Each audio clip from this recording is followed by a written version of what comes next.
So very good morning to everyone. आज मैं जब सुबह बिस्तर पे लेटा था, करीब 6:30 बजे मेरी नींद खुली होगी सुबह सुबह। तो मैंने देखा कि मैं एक अच्छी आनंद की अवस्था में बैठा हूँ। मैं अकेला ही था, लेटा था और आनंद में था।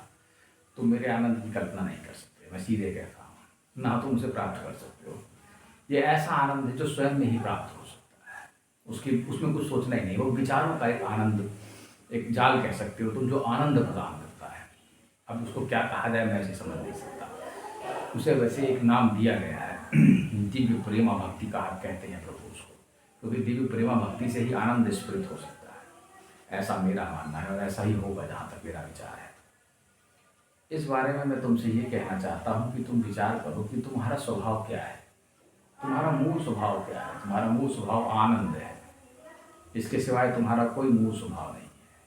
तुम सिर्फ आनंद की प्राप्ति और चाहत के लिए यहाँ आए हो। इसलिए तुम सिर्फ आनंद की चाहत करो।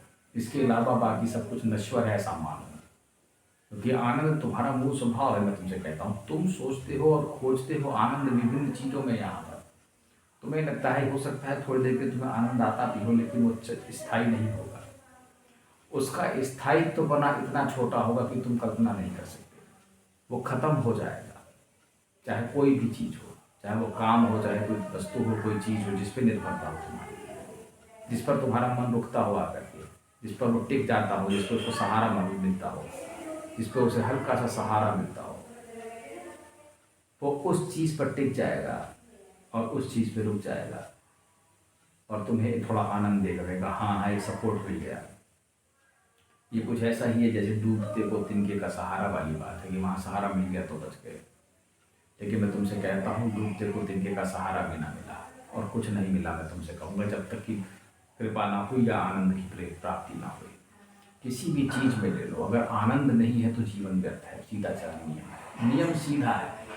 मैं क्यों हूँ?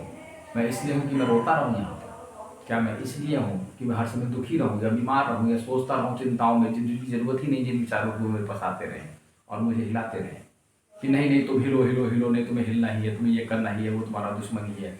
ये ऐसे विचार, ये मन और इसके गंदे विचारों से मैं कब तक झेलते रहूँ, ये बताओ? या मैं हर समय आनंदित रहूँ? क्या करोगे? या मैं हिलूँ ही नहीं? मैं परसों जा रहा था एक बाजार से, मैंने देखा एक बुढ़ा बैठा हुआ था, उस पर मक्खियाँ भिनभिना रही थी। वो बूढ़ा बिल्कुल ऐसे सड़क किनारे बैठा हुआ, फटे हुए कपड़े पहने और मक्खियाँ भिनभिना रही, लेकिन वो हिल ही नहीं रहा था। और मैंने उस बारे में ही विचार किया, ये विचार ही है मक्खी के रूप में, उसके ऊपर जो भिनभिना रहा है, लेकिन उस पर कोई असर नहीं हो रहा है। ध्यान रखना, तुम्हें उस आदमी की तरह ही हो जाना है इन विचारों को लेकर के, जिस पर कोई असर ही ना होता, क्योंकि ये 24 घंटे तुम्हारी खोपड़ी खाते रहेंगे। ये 24 घंटे इनका प्रवाह निरंतर है और ये अनंत। इनसे लड़ने की शक्ति में तुम अपना समय व्यर्थ बर्बाद करोगे। मैं तुमसे कहता हूँ, इनको आने जाने दिया जाए, क्योंकि यही हमारे आनंद में बाधक है।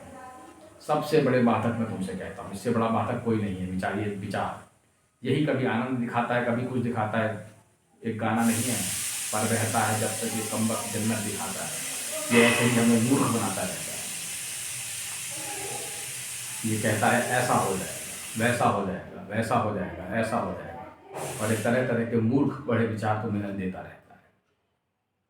इस प्रकार से तुम्हें बेवकूफ़ बनाता है और तुम्हारे आनंद को रोकता है। तो क्या तुम अपनी किसी चीज़ को रोकने दोगे? सोचो, इस बारे में कल्पना करो। क्या तुम रोकने दोगे? बिल्कुल नहीं। कोई सवाल ही पैदा नहीं होता है कि मैं स्वयं को, अपने आनंद को रोक। कौन ऐसा बेवकूफ़ है जो संसार दुखी होना चाहता है, बीमार होना चाहता है? ऐसा कोई है? किसी ने आज तक मांगा प्रभु मुझे बीमार कर दो? मुझे नहीं लगता। या प्रभु मेरा आनंद भगा दो? ऐसा बेवकूफ़ कोई नहीं है। तो तुम विचार करो इस बारे में, ठीक है? और तुम देखो कि आनंद की प्राप्ति कहाँ है। आनंद वैसे कुछ नहीं है, आनंद स्वयं ही आनंद हो। मैं स्वयं आनंद हूँ, जिसने ये जान लिया वो स्वयं आनंद हो जाएगा। धन्यवाद।